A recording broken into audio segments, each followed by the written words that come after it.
Hi everyone, Megha this side. Today in the part 2 of reproductive health, we are going to learn birth control measures, okay? In the previous video, we have seen the strategies and problems related to reproductive health as well as population explosion, right? This topic already I had covered. Today we are going to learn contraception methods, okay? Whereas in the next part, we will learn sexually transmitted diseases, infertility and assisted reproductive technologies. So let's see today's topic, that is birth control, also called contraception methods. Okay, so ideal contraceptive की क्या qualities होनी चाहिए. First one is user friendly. Okay, वो user friendly होना चाहिए. It should be easily available.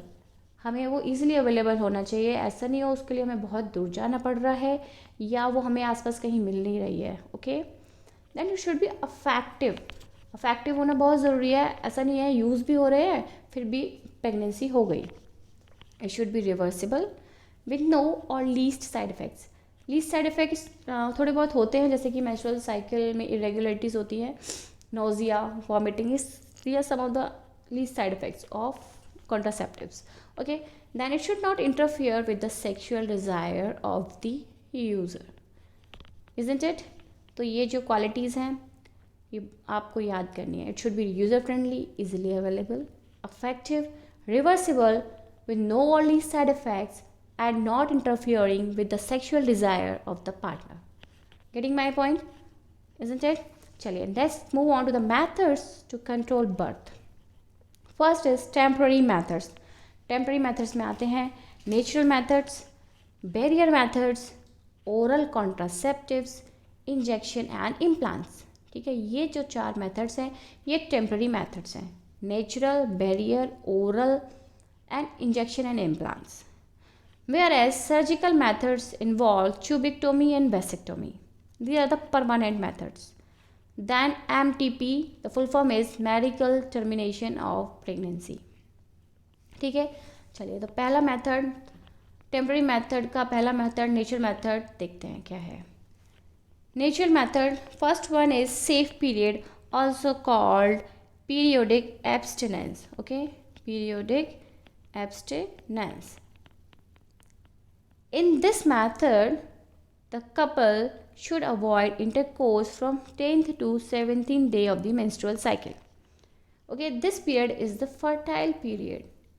इस period को fertile period बोलते हैं क्योंकि इस टाइम पे ओव्यूलेशन के चांसेस बहुत ज़्यादा होते हैं. ठीक है, आपको पता है 28 डेज़ की मेंस्ट्रुअल साइकिल होती है जिसमें 14th डे पे जनरली ओव्यूलेशन होता है, बट हम सेफ लेके चलते हैं 10 to 17th डे. तो इस टाइम पे अवॉइड करना चाहिए intercourse.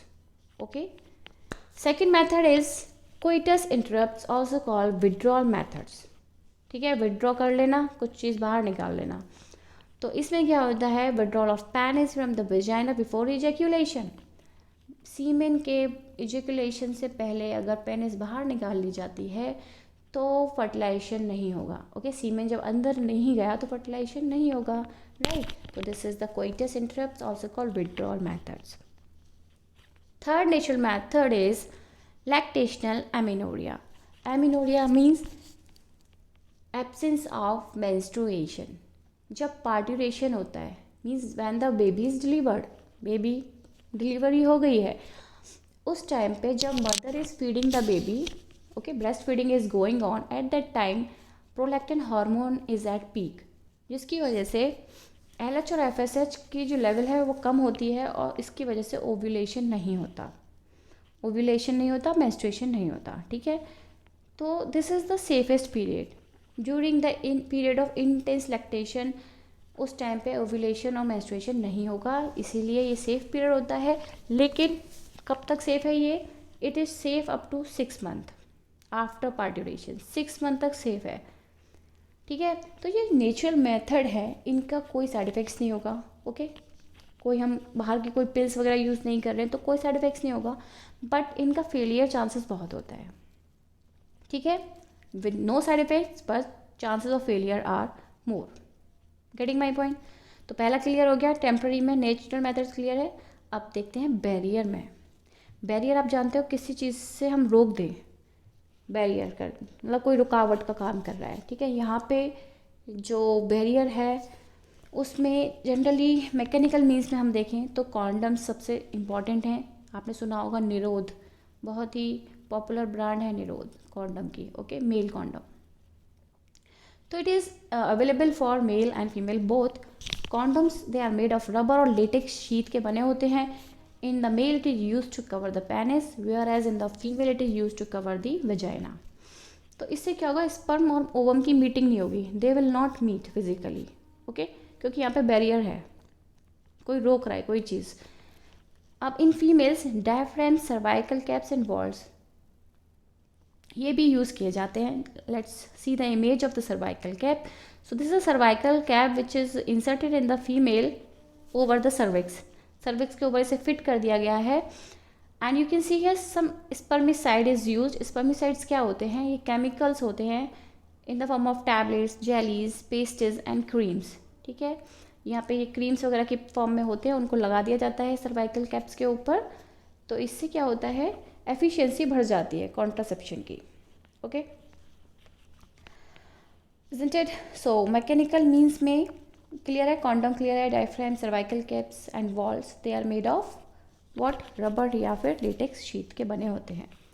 Now move on to the next one, that is intrauterine devices. इस नाम से पता चल रहा है कि यूट्रस में प्लेस किया गया है इन डिवाइसेस को। ये किसके बने होते हैं, प्लास्टिक और मेटल ऑब्जेक्ट्स के, placed in the uterus of the female. अब इनको इंट्रायूट्रीन डिवाइसेस को 3 कैटेगरी में डिवाइड किया गया है। अच्छा ये क्या है, what is this, this is condom, okay okay. Let's see the copper releasing IUDs, okay. 3 category क्या क्या है इंट्रायूट्रीन डिवाइसेस की, copper releasing IUDs, hormone releasing IUDs, non medicated IUDs. IUDs मतलब intrauterine devices. Copper releasing IUDs क्या करती हैं, copper release करती हैं। हार्मोन रिलीजिंग से हार्मोन रिलीज होता है। और ये लिपिस लुक क्या है, नॉन मेडिकेटेड आयोडीज है। कॉपर रिलीजिंग आयोडीज क्या करते हैं, first of all remember the name, copper T, copper 7, Multiload 375 and Paragard. ये क्या है, कॉपर रिलीजिंग है। कॉपर टी और कॉपर 7 आपको याद रहेगा, मल्टीलोड 375 और पैरागार्ड याद रखना है। हार्मोन रिलीजिंग में प्रोजेस्टासर्ट, ये प्रोजेस्टेरोन हार्मोन रिलीज करेगी। LNG-20 एंड मेरेना, ये हैं हार्मोन रिलीजिंग आयोडीज, ठीक है। अब ये करते क्या है, पहले तो इसकी फिगर देखते हैं कि होता क्या है। देखिए ये है कॉपर रिलीजिंग आयोडीज, ठीक है, कॉपर की बनी हुई है, इसको इंसर्ट कर दिया गया है यूट्रस में। This is hormone releasing IUDs, okay. Now how they prevent contraception, ये आयोडीज कॉन्ट्रासेप्शन से कैसे रोकते हैं। पहली वाले जो हमने देखा था copper releasing आयोडीज, they suppress the sperm motility and also fertilising ability. ये स्पर्म की जो मोटिलिटी होती है उसको कम कर देती है। स्पर्म बहुत मोटाइल होते हैं, टेल की हेल्प से they can move very very fast and reaches the fallopian tube. तो उनकी स्पर्म की मोटिलिटी खत्म हो जाएगी तो वो आगे फैलोपियन ट्यूब तक कुछ पहुंच ही नहीं पाएंगे, okay. By increasing the phagocytosis of the sperm, cell eating, phagocytosis means cell eating, sperm को खा लेते हैं, खत्म हो जाते हैं sperm. Then hormone releasing IUDs makes the uterus unsuitable for implantation.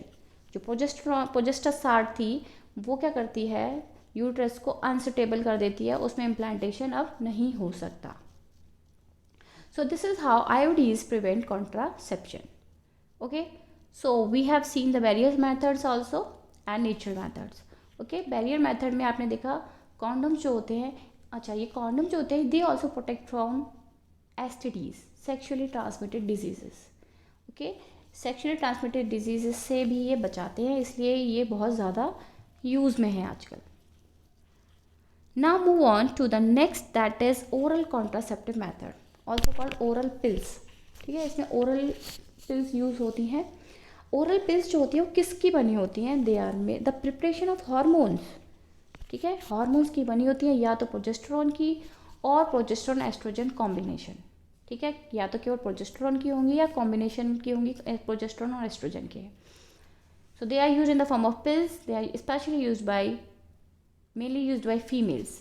अब प्रोजेस्टेरोन आपको पता है कि प्रोजेस्टेरोन की लेवल बॉडी में बढ़ जाती है तो ऑटोमेटिकली FSH और LH का जो सिक्रीशन है वो कम हो जाता है। तो उससे क्या होगा कि ये ओव्यूलेशन रोकेंगे, क्योंकि FSH और LH जब होगा ही नहीं तो ओव्यूलेशन नहीं होगा, राइट? ओव्यूलेशन और इम्प्लांटेशन नहीं होगा, isn't it? This is how they prevent the fertilization. Now there are types: mini pills, combined pills and emergency contraceptive pills. सबसे इम्पॉर्टेंट सहेली, आपने सुना होगा, it contains non steroidal hormone called centchroman. This is important. इसमें एक hormone होता है centchroman. It is developed by scientist at CDRI Lucknow. Okay, Saheli जो pills बनाई है वो साइंटिस्ट ने बनाई है of CDRI Lucknow. Then next one is combined pills. They contains progesterone, estrogen, both Mala D and Mala N. Okay. Emergency pills. Example is Prevent. It is taking 72 hours after intercourse. कभी कभी emergency में ये pills आप ले सकते हैं, जैसे कि इंटरकोर्स में सपोज सीमेन रिलीज हो गया, अब उस टाइम पे क्या किया जाए, तो उस टाइम पे 72 आवर्स तक आप इस पिल्स को ले सकते हैं. Okay, in this way oral contraceptive prevents pregnancy. Okay, these oral pills also makes the cervical mucus very thick. cervical mucus को thick कर देते हैं, तो sperm enter नहीं कर पाते ऊपर तक. Okay, getting my point? ठीक है. now let's see the injectables and implants. injectable means injections. ठीक है. implants में स्किन के अंदर इम्प्लांट कर दिया जाता है हार्मोन. ओके, इंजेक्शन में क्या होता है कि इंजेक्शन हर 3 महीने बाद लगवाना पड़ता है. और इंजेक्टेबल्स और इम्प्लांट्स काम कैसे करते हैं?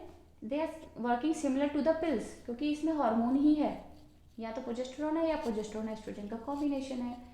But their efficiency is more. Okay, they are effective for much longer time. बहुत टाइम तक ये इफेक्टिव रहते हैं. इम्प्लांटेशन में you can see this is implantation in the skin, which is subcutaneous implantation of synthetic progesterone. Skin के अंदर implantation कर दिया जाता है. Okay, now move on to the permanent methods. Okay, let's revise again. So we have already seen natural methods: safe period, coitus interrupts, lactational, amenorrhea. ये natural methods है. Barrier methods में आपने देख लिया डायफ्राम्स, वॉल्स, कॉन्डम्स का use, IUDs. Oral contraceptives में pills का use माला D, माला N, सहेली एंड ऑल. इंजेक्शंस में इंजेक्शंस दिए जाते हैं, हार्मोन्स के ही होते हैं. इम्प्लांटेशन में स्किन के अंदर इम्प्लांट कर दिया जाता है. Let's see the permanent methods, also called surgical method, also called sterilisation method. Here the first one that is vasectomy. Scrotum में हल्का सा इंसिजन मीन्स एक कट लगा के ये जो वास डिफरेंस होती है उसको काट के टाई कर दिया जाता है.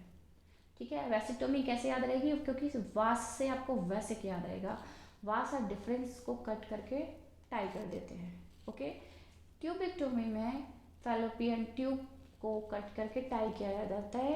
एब्डोमिन एरिया में हल्का सा कट लगा के फैलोपियन ट्यूब तक पहुंचते हैं, उसमें कट लगा के टाई कर देते हैं. अब इसमें क्या होता है, जो स्पर्म या ओवम का ट्रांसपोर्ट है वो नहीं हो सकता. ओवम यहाँ पर रिलीज हो जाएगा but it can not reaches to the uterus. Okay, same in this, in vasectomy जो स्पर्म्स हैं they can not move come out from the penis. Right, this is the permanent method. इसको दोबारा reuse नहीं कर सकते. Right. Now move on to the medical termination of pregnancy. It is the intentional termination of pregnancy, also called abortion. ठीक है, abortion आपने सुना होगा, induced abortion. Sorry. So this abortion should be done before the fetus become viable. So it is safe up to 12 weeks of pregnancy. 12 weeks तक safe है ये method. उसके बाद ये मेथड सेफ नहीं है, रिस्की हो जाता है मदर के लिए. Right. Okay, so this method is legalised in India in the year 1971. Remember the year, in the 1971 this method is legalised. Now MTPs कराते क्यों हैं? Why MTPs? First is to get rid of unwanted pregnancy. कभी suppose किसी लड़की का rape हो गया है तो अनवांट सपोज वो प्रेग्नेंट हो गई उसमें, तो दे आर अनवांटेड प्रेगनेंसी, उसको कैसे उसको हटाने के लिए क्या किया जाए, अब एमटीपीज करेंगे right, to get rid of unwanted pregnancies. And then second is essential where continuation of pregnancy is not suitable for mother and the foetus. अब मदर ने अभी अभी वार्न दिया, एक बर्थ हुआ चाइल्ड का, पता चला वो 1 साल के अंदर फिर से प्रेग्नेंट हो गई, तो जो कंटिन्यूशन प्रेगनेंसी हो रही है, that is not good for mother and the child. So in that case, MTP is done. So here are the facts about MTPs. It is safe up to 12 weeks of pregnancy. It contributes in decreasing population. Okay, obviously, it is helping in decreasing the population. Then it is being misused as amniocentesis. ये बहुत important है क्योंकि MTPs में क्या होता है? This I will show you one image. Here you can see this is the amniotic fluid around the fetus. This amniotic fluid is taken out with the help of syringe, and this fluid contains some cells of the fetus. These cells are examined, इनको examine किया जाता है, इस cell से पता चल जाता है कि what is the sex of the babies. वैसे तो ये बहुत यूजफुल भी है, इसमें क्रोमोसोमल डिसऑर्डर तो नहीं है बेबी को, कोई टर्नर सिंड्रोम या लाइफेंटर सिंड्रोम और डाउन सिंड्रोम कोई प्रॉब्लम तो नहीं है, वो पता लगाने के लिए ये मेथड अच्छा है, but it is misused. It is sometimes misused in that case where the sex of the child is known. Okay, if suppose the child is female, okay, XX. If the child is having the XX chromosome, you know it is a female. XY is the child is male. तो इस case में amniocentesis is not good. Okay, तो MTPs में amniocentesis की help से जब MTPs होता है तो ये amniocentesis जब किया जाता है उसमें सेक्स ऑफ द चाइल्ड पता लगा लिया जाता है। और आपको पता है कहीं कहीं अभी भी किसी किसी गांव में ऐसा होता है कि भाई सेक्स पता चल गया गर्ल है तो उसको वहीं पे उसको अबॉर्ट करा देते हैं, तो in that case it is not good, it is miss use at that time. Getting my point? So this is all about this video. Hope you like my lectures. Thank you for watching.